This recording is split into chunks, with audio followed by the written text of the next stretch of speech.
good, the bad, and the odd. They do go on. Welcome to this episode of The Good, the Bad, and the Odd with your hosts, Mark and Sam. Hi, Sam. Hello. Right, I think this is probably our final main podcast of the year, and we're going out with quite a bang, I think. Yeah. We got Spiderman No Way Home. Now, it's going to be said, we're going to probably spoil the hell out of this film, but we'll talk about it, excuse me, in a non-spoilery way for the first couple of minutes. So if you haven't seen it yet and you don't want to get it all spoiled to hell, then, this is... We'll give you a few minutes first. Right, general impressions. This is a really good film. Adapting quite a maligned Spider-Man story called One More Day, but still pretty good. So. Yeah, I didn't know it was based on a comic book story. Yeah.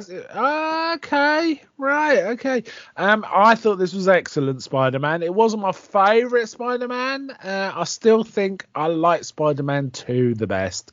And you know what? I think I also like Spider-Man Homecoming. That's the one with the Vulture, right? Yeah. I really like that one too. I'd rank this as probably my second favourite Spider-Man film behind Spider-Verse. Oh, I like Spider-Verse too. That's another one I forgot about. Yeah. Right, so you rate this very highly then. Yeah. Okay, all right. Okay, so that's our general impression. Go see it at the cinema. Yeah. It's really, really worth seeing. It's quite a long film, but it feels its time very well. It's Marvel, so you're going to have a few mid-credit. There's a mid-credit and an end-credit sequence just to be aware of if you want to stay and watch the credits. That's somewhat incorrect. There's a mid-credit scene and a post-credits trailer.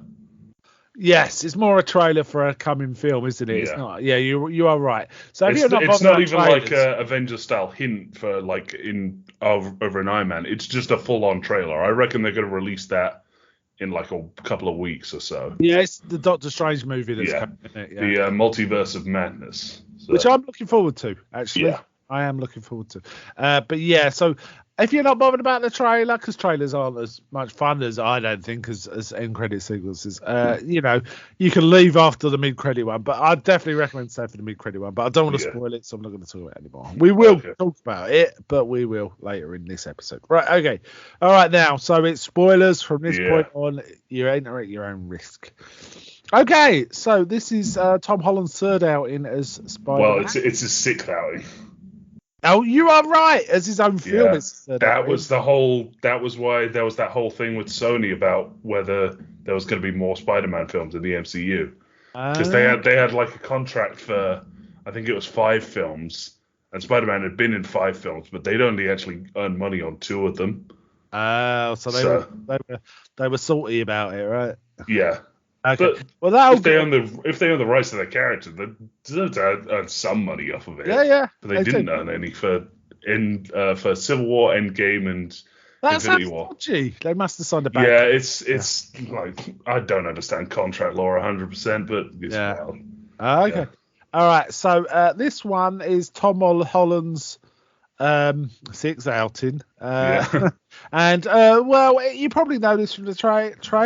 Is the other Spider-Man in the trailers? No, they're not in the trailers at all. But their presence in the film was leaked a few months back when they both got spotted in their Spider-Man outfits on set. So essentially, the Tobey Maguire and Andrew Garfield version of Spider-Man is also in this movie. So this will be the third outing for Andrew Garfield Spider-Man and the fourth outing for Tobey Maguire Spider-Man as well. There's this sort of picks up straight from the end of what was it? What's the Far From Home? Far From Home. Far From Home. Straight leads on from that, where Spider-Man's kind of first his identity was revealed by Mysterio, Peter Parker, and is properly being kind of reviled by everyone for being half the people. It's basically it's a black and white situation in that like half the world seems to think he's guilty of murder and the other half think he's a hero for killing Mysterio, and it's kind of very controversial and he can't get any peace. His family and his friends all get arrested. All their lives get turned over and he's very, very upset about it. It kind of starts It's kind of a fun film. It starts with all of that. We also see there's been a relationship between Aunt May and Happy. Yeah, that was one of the post-credit scenes for Far From Home. They talk about it, and Peter's like, "Are you two in a relationship?" And Happy goes, "Yeah," and Aunt May goes, "No." And it's like, It's like that. And I mean, it's kind of skirted over. She just says to him, "Look, this is about boundaries, you know." Yeah. Anyway, he goes and rescues MJ from a crowd that are saying, "Are you Spider-Man's girlfriend?" and sort of her and stuff like that. Yeah. And he swoops down as Spider-Man, takes her up to the top of a bridge, and doesn't accepts a call from Ned. Realizes that he's left. He's just stood there with MJ on the top of a bridge. Yeah. So he tries to think about how to get out of this situation. We also find out they're applying for college, MIT. Yeah. They don't get in because of the adverse publicity. So that's a thing, right? So he's kind of a bit distraught, and he goes and sees Dr. You're skipping over an excellent cameo here. Am I?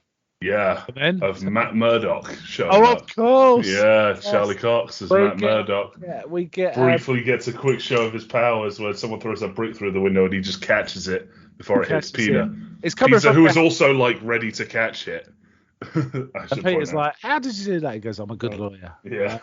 So yeah, it was kind of interesting in Matt Murdock, and it also made me choose to think, oh, if only Daredevil and dare I wish it Punisher were to turn up in this universe at some point. Well, I think this and apparently some stuff that's going on in Hawkeye sort of like soft confirms that it's all in universe still.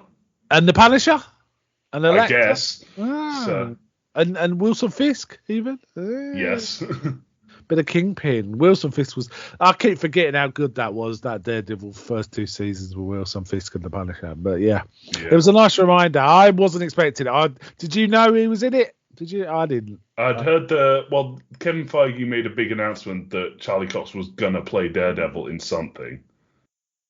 So. And Charlie Cox could, but he could. You know, he's definitely a presence that could be in films. That's for sure. So the thing is, apparently he's kind of lost work because of Daredevil, because he got so used to like not looking at people and playing blind that he just stopped responding to reacting normally to people. So it affected his work apparently. So okay, so Peter goes to visit Sanctum Sanctorum and asks Doctor Strange for help. And there's quite a lot of nifty little dialogue. You know, he says, "You don't have to call me sir. We saved the universe twice." And he's Stephen. He goes, "No, that feels weird." Yeah. And basically, he asks if he could do something to help everyone forget. And he says, "Okay, I can create a spell to make everyone forget that you are Spider-Man, right? But you got to accept that that's going to have impact." And as he's doing the spell, Peter's going, "Hold on, everyone. Can you not make sure my knows?" Because that was a bit. Basically, he keeps changing the parameters of the spell, and Doctor Strange accommodates him. But after the 6th time, it all starts going wrong. The spell gets completely out of control, and Doctor Strange has to contain it, right? Yeah. He contains it in a similar way to the Strange in What If, when he contains the like ongoing fight between the Ultron. What's his name? Killmonger. You know, the at the very end, he like had his job was to watch like a ball with 2 people fighting in it for all eternity. Yeah. It was a bit similar to that.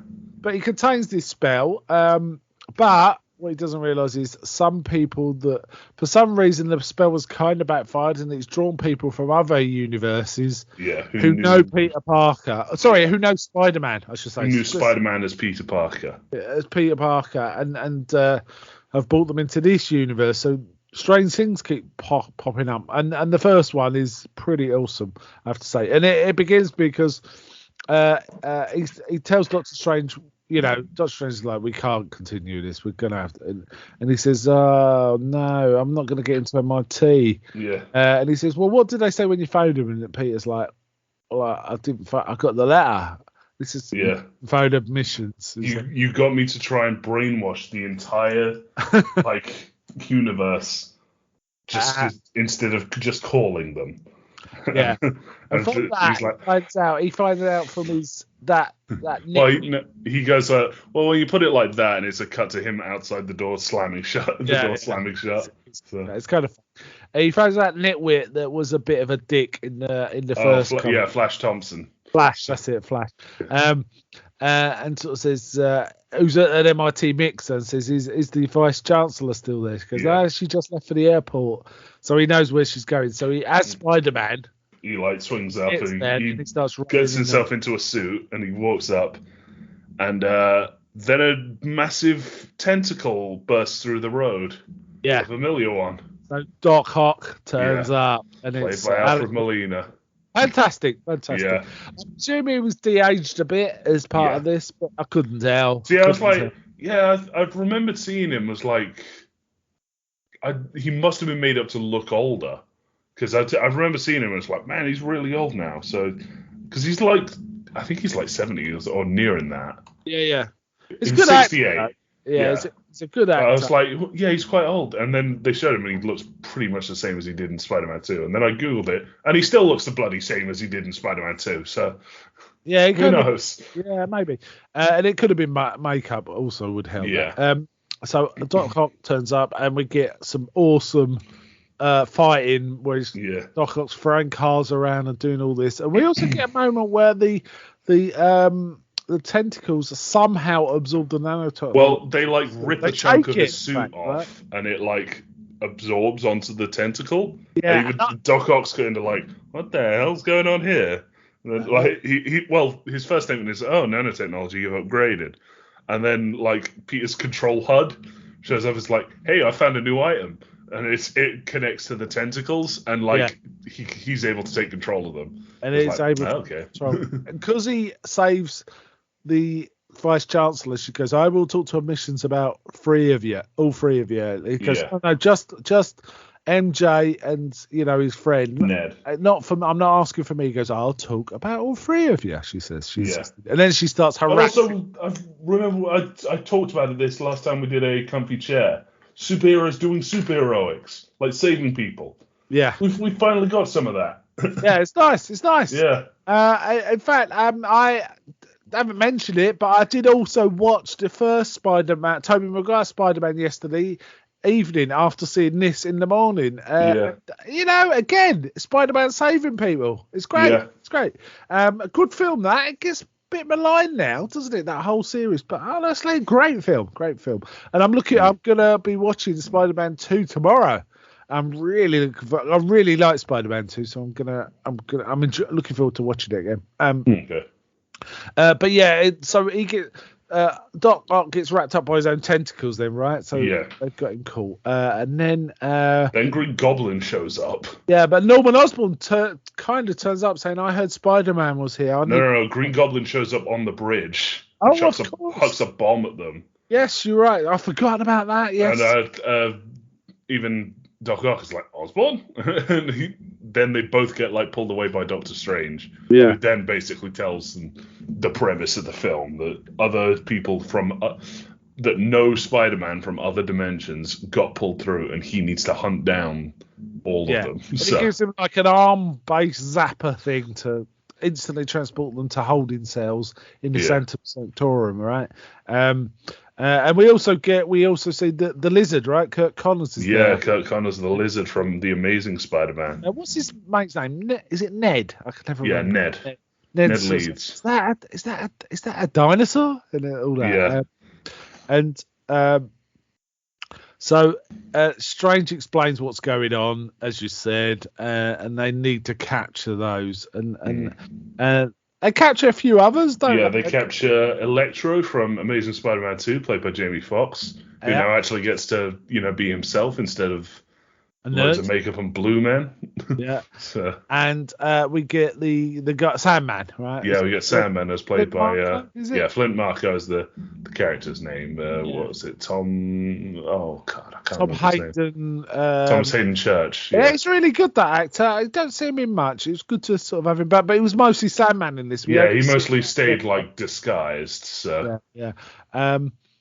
Then they go. Where do they go? They go to this building, but for some reason they leave Hold on, I might be getting confused here. Well, they basically they set up a bit earlier that because of all the negative press that Spider-Man's getting, him and Aunt May have moved in with Happy, who's got a big penthouse apartment and things like that. Yeah. And it's very high security. It's Happy's place, isn't it? Yeah. But there's a bit of a scuffle with when Doctor Strange shows back up, and he's done something to the spell that means that he can send all these people just straight back to where they were. Yeah. But they find out from them talking to each other, that most of them died. It was just the later ones don't know what happened to them, but they can confirm that the earlier ones died. Yeah, because Doc Ock is saying, well, Norman Osborn died. What's going on there? And then we find out Octavius died as well. So they realise they're being sucked into this universe at the moment just before they die. Yeah. And in fact, Dr. Octopus says, he's like, I had him by his throat, which happens the second before he gets redeemed in Spider-Man 2. It's like he grabs Spider-Man by the throat, and then Peter pulls his mask off. Yeah. And turns him good. Yeah. So Doctor Strange is like, right, here's the box that destroys the spell. We'll press this button and it does. And but Strange is not happy. He says, what happens if I can't sorry, we skipped over a bit of Norman Osborn goes to Aunt May and gets them. And there's a great bit where they do the mask leaning against something, and Willem Dafoe just having to act against it. Yes, which was great. So it's just immediately yo, we can't spawn. There's a line in this that is a riff on the first Spider-Man film, because when the first time we see Norman Osborn and Peter Parker meet, he actually says, "Oh, I'm a bit of a scientist myself." Yeah, it's become something of a meme. Yeah. Most of the lines in that film have become something of a meme, but I'm something of a scientist myself is a meme. Same with the Dr. Octopus and the power of the sun in the palm of my hands. Yes. Okay. So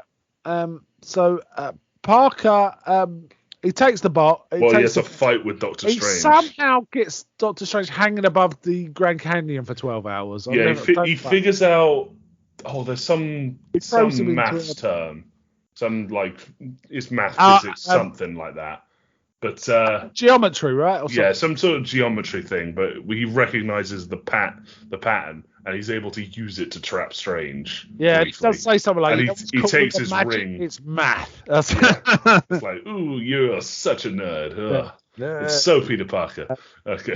Yeah. So, he traps Strange and then lets all the villains go with the promise that he's gonna do his best to help them. Well, first they cure Octavius by unfrying his chip, right? They fixed the chip and silenced the rogue AIs in the tentacles, and his immediate reaction is like, "My God, it's so quiet." It's they were full on in his head all the time. And there's a bit where he's saying to Osborn, he goes, "You can be whole again," and Osborn's got an evil kind of grin, saying, "Yeah, I can be whole again." You think, "Oh, this isn't going to go." Yeah, it is. I do love that Willem Dafoe is just like a monster man now. This guy he's got such good facial acting that you can immediately tell whenever he's Norman Osborn versus the Green Goblin. Yeah. Various of them escape. Basically there's a scuffle where Osborn basically convinces them that he's he's just gonna send us back. Why would we want to lose all our powers? Yeah. And I think the exact phrasing is we could be gods. Yeah. Why do gods sort of ask for anything? We take it, and which convinces the rest. The only one I was never sure about was Sandman, because he kind of just from what I gather, he basically just leaves because it's a bad thing, and at the end of the film, he comes back because he wants to go home. He wants to go home, so he wants to push the button. But it's never that clear. Basically, there's a big fight. They're at a lab, and there's a big fight. And the lizards have stayed in the van for whatever reason. Yeah. And Osborn starts going nuts. The rest of them escape. There's a big old fight. Yeah. Osborn basically he does the same behaviour that he does in the original Tobey Maguire film, which is he becomes obsessed with killing or destroying whatever Peter Parker or Spider-Man loves. Is his way of getting to him, and he does it with Aunt May, right? Yeah, he kills Aunt May, and she's the one that gets to do the like famous line, with great power there must also come great responsibility, which is the original way it was. Oh, okay. It just wasn't with great power comes great responsibility. Okay. Like the original issuing of in the 60s was. Oh, is that right? They reworded it to make it proper. Yeah. Original words. Okay. So also Ned somehow has got his ring, hasn't he? Peter took it when he had to fight him, and he just sort of gives it to Ned. He's like, "Hey, look after this with the box." Yeah. And he starts practicing portals. He says, "Tell us where Peter is." Yeah. Spider-Man comes in, but it's not. Yeah. It's briefly, I thought it was going to be the Spider-Man 3 Venom. Because he's like, you see him at the end of a street, and you can just see the eyes highlighted. Yeah. And that would have been a great thing, or it's just Venom booking it at him. And they just have to close it quickly. And it's like, oh. Venom's such a nutty character, though. Yeah. This was crazy enough if Venom had been included. Yeah. But it turns out it's Andrew Garfield's version of Spider-Man. Yeah. And they said, "Can you prove you're Spider-Man?" And he hangs from the ceiling. Yeah. And they said, "No, could you crawl around a bit? Crawl around. This isn't enough." Yeah. And then Ned's mum says, "Could you get that cobweb off the I feel like that was riffing on something from the comic books or a cartoon. See, I think that was just like the mum kind of knows a better way to convince people to do stuff.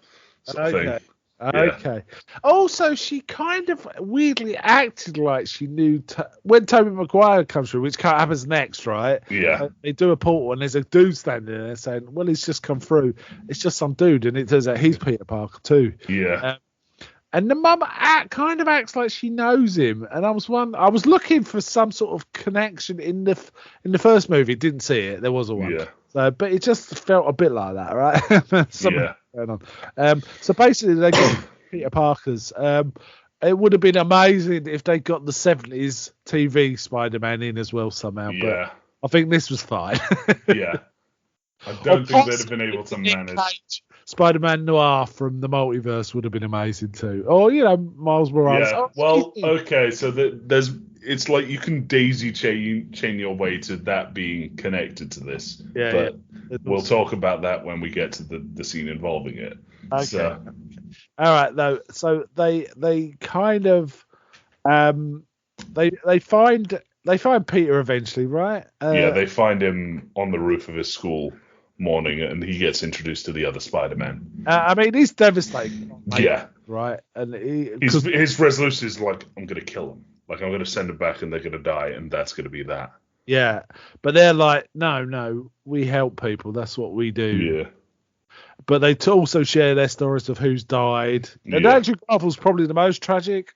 I think Andrew Garfield definitely ended up most improved with this one. Because I think he was my favorite Spider-Man in this one.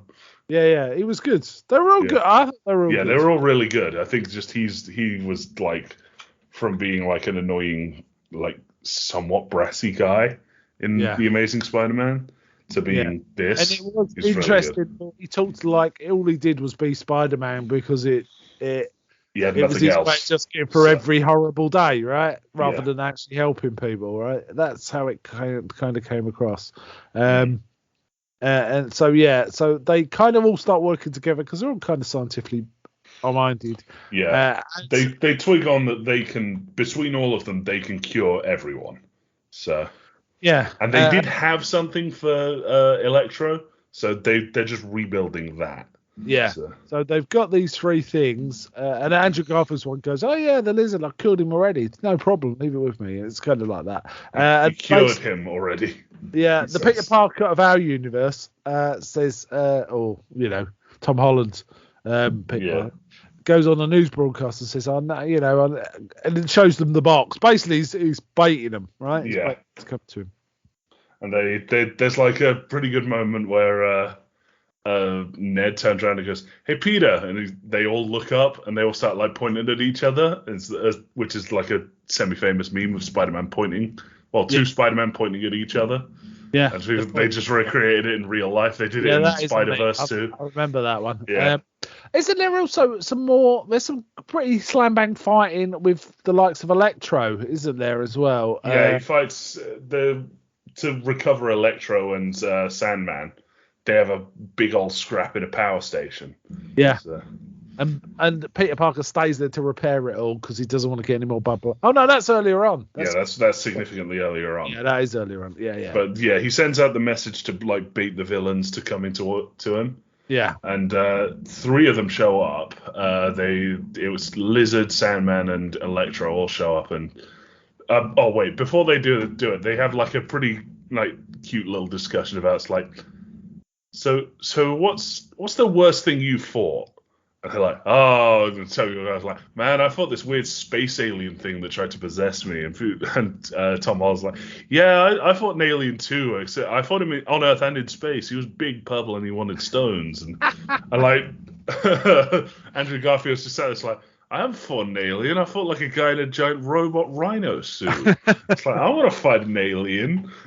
Listen, I feel so insignificant, Pentagon. Next time, no, you're amazing. You're amazing. It was kind of funny, right? Say, I'm amazing. Like, I'm amazing. Yeah. You're the amazing one. It's all that. And they have a nice little nod to Tobey Maguire's like bad back from working on Spider-Man. Yeah, he fixes his back. They like crack it to like loosen it up a bit, but I really thought we were going to get Bruce Campbell cameo at some point. I really did. Yeah, I hope for that. I'm kind of hoping for it in Multiverse of Madness because Bruce Campbell is confirmed to be Mysterio in that universe. Amazing. All those different Bruce Campbells are the same guy, like messing with Peter Parker. Oh, and they're all Mysterios. Yeah. And what was going to be the start of Spider-Man 4 was Spider-Man wheeling in Mysterio, and he takes the dome off, and it's Bruce Campbell. Wow, amazing. That would be amazing. Yeah. Basically, Ned creates a portal and Strange comes back. I don't know if it's by like he's a bit mad and he's like, I've been dangling over the Grand Canyon for 12 hours. But they get the box again, but Osborn actually blows the box up, doesn't he? At which point Strange has to try and hold all of the universes together. As we see an enraged Tom Holland's Peter Parker beating the hell out of Osborn. Yeah, they basically slowly like work their way through all the villains. Yeah, and there's a brief aside where it's like, okay, we need to actually work together, and Tom Holland's sort of like, yeah, don't worry, I know about this. This is my like special skills. I worked with the Avengers, and Tobey Maguire is like, cool. What's the Avengers? Is that like a band or something? And no, there isn't an Avengers in their other universe. There's there's not no other superheroes because again, Doctor Strange is also confirmed to be a thing in the Tobey Maguire universe. Oh, okay, so, okay. Yeah. But also Tobey Maguire's Spider-Man tries to stop Tom Holland's Spider-Man from actually killing Osborn, right? Osborn shows up and blows up the box thing that they were going to use to send everyone back. Yeah. So unfortunately, that's not an option anymore, and the spell is now also loose and cracking open reality around the Statue of Liberty, which they're fighting on. Cracks in the sky, and we see like shapes that look. You see distinct silhouettes that look like Spider-Man villains. I definitely saw Rhino. I saw Kraven the Hunter, and I saw Scorpion. Apparently, you can also see Black Cat. Okay. I didn't see Rhino, so no. I'm trying to think of some of the others. That's quite a lot. Yeah. I mean, there's loads, isn't there? Yeah, there's a lot. Spider-Man has a lot of villains. Yeah, like they're all pretty good. So. Yeah, so we kind of see silhouettes of them. Yeah, and it would have been awesome to see some of the other alternative Spider-Men as well. But anyway, he's holding it together, and they. But basically, Tobey Maguire's Spider-Man gets stabbed in the back while trying to stop Tom Holland from stabbing Willem Dafoe. And Willem Dafoe just stabs him in the back. Yeah. So he's getting these. It's a great like no dialogue scene where like friggin' Tom Holland's like beating the hell out of Willem Dafoe. Willem Dafoe just keeps laughing. Yeah. And eventually Tom Holland picks up the glider with the big blades on the front and goes to stab him, and Tobey Maguire stops him, and there's just no discussion between them. It's just like, don't do it. So like this look on his face, and he like slowly lets it down, and then Willem Dafoe stabs Tobey Maguire. Yeah, does. And then Tom Holland sticks him with the cure for his goblining. Yeah, so he becomes normal again, apparently. Yeah. But, who knows? Yeah, who knows? Strange, he goes to Strange, he says, please make everyone forget me. That's the only way to cure this. Yeah, make everyone forget Peter Parker, not Spider-Man. And surprisingly, Strange says, okay. It's like, it's more of a, there's no other way. If he wipes to everyone who knows Peter Parker is Spider-Man. Yeah. If he wipes Peter Parker element, that solves it. It solves it. That solves it. But no, actually, he does say, "Are you sure?" He's like, "Are you sure this will like?" It's such a big ass. He basically goes and he says goodbye to MJ and Ned. And they say, "You got to promise you'll come find us." And he says, "Yeah, I will." Yeah. It's a promise. Yeah. And the spell gets cast and everyone gets wiped. And then we see Peter go to the grave of Aunt May. Yeah. And they did a bit of sly, because there's a lot of people going over this with like a telescopic focus sort of thing. They covered up the death date. They didn't say when it was, so we now still don't know what year it's actually supposed to be. Okay. So, yeah, the flowers are in front of it, right? Yeah. So Happy's sort of saying, "Hey, did you know her?" Because he's like, "I knew her through Spider-Man." He goes, "Yeah, too." And there's a bit of a chat there, and then Happy goes. And do we get one bit? He goes to see Ned and MJ. Yeah. And he's like gonna say it, and then he notices like she's got a cut on her forehead from the fight. Yeah. We skipped over my favorite bit. She gets knocked off she ends up on the Statue of Liberty, gets knocked off. Tom Holland goes to save her and gets like carried away by Goblin. Yeah. And then Andrew Garfield steps up and makes the save this time. The save. So, and there's just a moment where he's like, "Are you okay?" And she's like, yeah. And he like kind of starts crying. And she's like, "Are you okay?" And he's like, "Yeah." Yeah. I mean, he saved MJ. Like, he's finally like, he's got his closure sort of thing. Yeah, he did it right. Yes. Sort of thing. So there is that. But he realizes they're kind of, they got their MIT things. Yeah. And they're probably better off knowing him. And it's all about, it's his maturing. People he loves will be threatened by him being Spider-Man, or he might devastation to them, like Aunt May. So he decides not to say anything, which is, I don't know. I don't know about this, because that's Batman's way, not Spider-Man's way. No, right?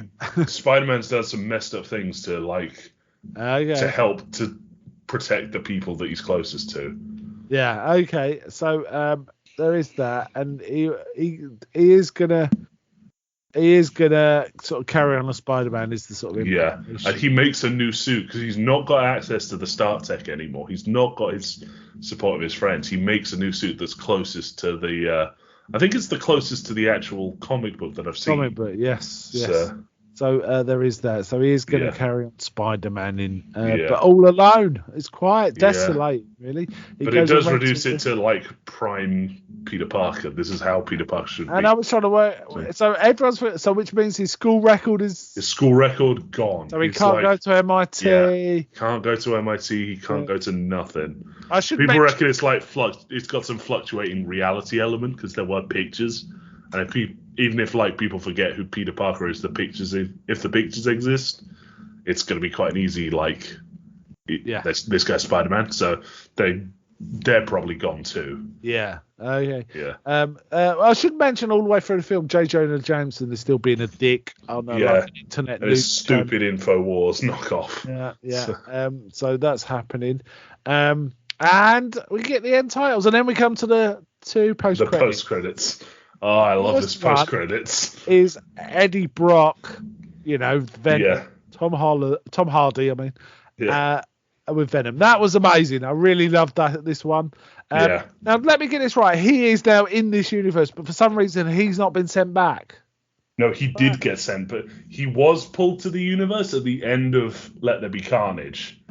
Like, I haven't seen reason. Let There Be Carnage. Yeah, it's like a post-credit scene of Let There Be Carnage. Venom offhandedly mentions, like, yeah, symbiotes have, like, multiversal knowledge.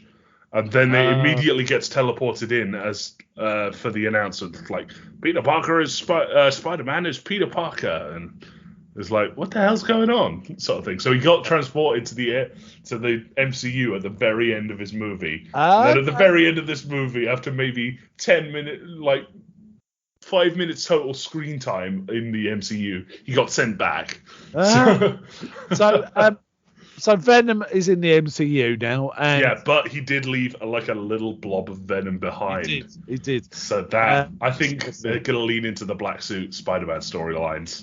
You think for the next one? Because like he's got nothing except Spider-Man. I reckon it's gonna be black suit Spider-Man, Kraven, and Black Cat. Oh, Kraven would be interesting, right? Yeah. Or you could go proper mental and have some. I was going to say Morbius, but the film's Morbius is coming out, so Morbius won't appear in Spider-Man probably. Maybe, the only we're next not sure. really mental one is what's happened in the comics once or twice, which is a Superman Spider-Man crossover. That has been a thing. So, you know, I mean, there's plenty of Spider-Man storylines that they could still adapt. Yeah, there's loads more to do. That's going to be the ultimate crossover in all of this, isn't it? I don't think Marvel will wear it, to be honest. No, they won't. No. Unless Disney buys all of Warner Brothers, they won't. All of it, yeah, it's all of it. I would like to see the Eddie Brock and Venom persist, though, because the thing is, the Venom with Eddie Brock is kind of an anti-hero. Yeah. So that would be kind of fun. And imagine that with Deadpool or so. That would be kind of something. So there is that. And then finally, we get a post-credit sequence where we see clips from the upcoming Doctor. Well, it's just flat out a trailer. And we see Scarlet Witch. We see Shuma Gorath, which is weird. It's like a Cthulhu XP. Okay, you know, it's good to see Wanda. I wasn't surprised to see Wanda at all. It was. I enjoyed this film. Oh yeah, and we see What If Strange. We see the evil Strange from What If. Oh yes, that does look awesome. That makes the mirror, you know, Star Trek mirror universe. Yeah, and also I think Haley Atwell's confirmed to appear in it. So that implies Captain Carter. So Carter too. So we might have some alternatives there, right? And various other things if you think about the what ifs. Yeah. Well, so very solid, quite an exciting film, and it's juicing us up for the next phase of the MCU, really, isn't it? In a really good way, I think. And I am looking forward to seeing the Doctor Strange film, because it's apparently a proper horror film, isn't it? Yeah, well, it's Sam Raimi making it, so. Oh, I didn't know that. Amazing. Yeah. And also, you know, we got this Matt Murdock and all of that prospects. Yeah. I'm not particularly interested in any other part of the TV Marvel universe, really, apart from Punisher.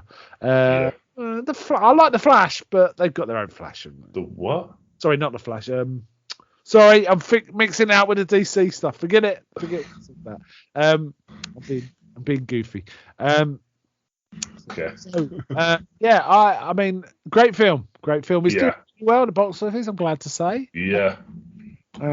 Rather, this does well than nonsense like, I don't know, Transformers or something. Did yours have the trailer for that Moonfall?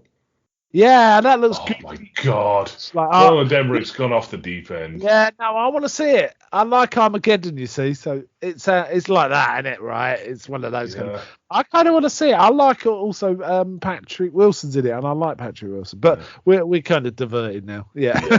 Oh, God. Sonic the Hedgehog 2 trailer, which looked fun. Yeah, that's pretty funny. Yeah, that looked fun.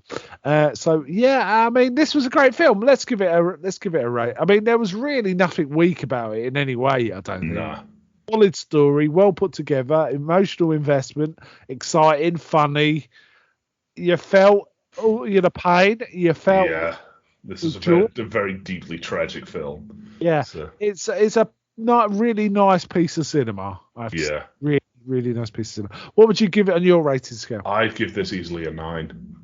Yeah, I'll give this it is a really good. Which is a 9, right? A Yeah. 9 as well. Yeah, really, really solid film. Where would you put it in the MCU? Near the top? Oh, pretty high. Yeah, near the top. I'd say top 5 maybe, but probably 5th. Yeah. Do you know what I mean? I mean, I like things like Thor Ragnarok. I like Infinity War. I like first Avengers movie. See, I kind of rate Infinity War and like Endgame down a bit because they rely a bit too much on the you have to have watched everything else to get this. Maybe, but they're still great films. But I thought Thor Ragnarok might just be my favourite now. That really works for me. Well, the next I think after Multiverse of Madness, I think it's slated to be Thor: Love and Thunder. Which is also made by Taika Waititi. Yeah, so. I want to say, I'm not. Oh, it's probably going to be great then, but I'll wait and see. I will go see it. It was funny, because I was like, had about enough of superhero things about the time Black Panther came out. It's just, I don't really want to see that. Yeah. And then Infinity War got me interested, and as soon as I saw Infinity War, I was back on the bus. I really was. I went to see, I made sure to see Black Panther. There's something about Infinity War that really juiced me back into the superhero thing. I thought it was running its course, but I don't believe so now. I think it's as strong as ever. It's a really good, interesting stuff. Shang-Chi was pretty good, right? Shang-Chi was pretty fun. Some of the fight things there's a couple of fights in that's some of the best fights I've ever seen in the MCU, for example. But yeah, Spider-Man No Way Home. Top 5 for me, and like you, 9 out of 10. Yeah. Okay. So the next announced one is, so the order as far as we know is Doctor Strange, Thor: Love and Thunder, Black Panther: Wakanda Forever, The Marvels, Guardians 3. And I'm not sure about the Marvels. Ant-Man and the Wasp: Quantumania. The Marvels is about it's Captain Marvel. It's gonna have Monica Rambeau from WandaVision. I'd probably go see it then. Yeah, and then it's also going to have Ms. Marvel, Kamala Khan, who's got, I think her powers are like stretching and we'll see. Like a Reed Richards sort of deal. Okay. So, okay. Yeah. Interesting. I saw a trailer for Morbius. That's Sony, right? Yeah. They own the character of Morbius, don't they? Yeah, they basically own like all the Spider-Man characters, and they license them out to Marvel. For the films. So I have to say, there's one Marvel character that was significant in 70s Marvel comics that I haven't heard a whiff of in any of this. Submariner. Okay. I'm going to guess that they're going to not do him until they do, because he's tied into Fantastic Four heavily. I think he may be part of like that, how like Fox had that like block of things. Like, Fantastic Four. So they couldn't do Galactus. They couldn't do Kang until recently. Yeah. And then Disney bought it, and now they can. Yeah. And, as far as I know, they're doing a Fantastic Four. I think the Submariner might be part of that. We'll see. But I'm also fairly certain they don't want to do him because he's kind of rapey. So he's kind of aggressive, and he's a bit too similar to Aquaman, really. Yeah. It's a bit of that. It's like a dickish Aquaman. So. Yeah, and he's one of these characters that can be a good guy or a bad guy depending on the story. A bit like Morbius, in fact, or the Hulk, or one of those. Okay, all right, let's wind this up. This is our last main one of the year, so Merry Christmas and Happy Holidays. Merry Christmas to everyone. And we'll be back again next year. We did talk about maybe doing a 2021 retrospective, but honestly, there haven't been that many. The cinemas have been shut, so there's not been that much. So it's kind of difficult, and I think all the main films we'd want covering that we've already talked about Dune and James Bond and this and and a few others. So it's kind of that'll be it. So there's not really much to say. But we'll be back in the new year, that's for sure. Okay then, bye from me. Bye.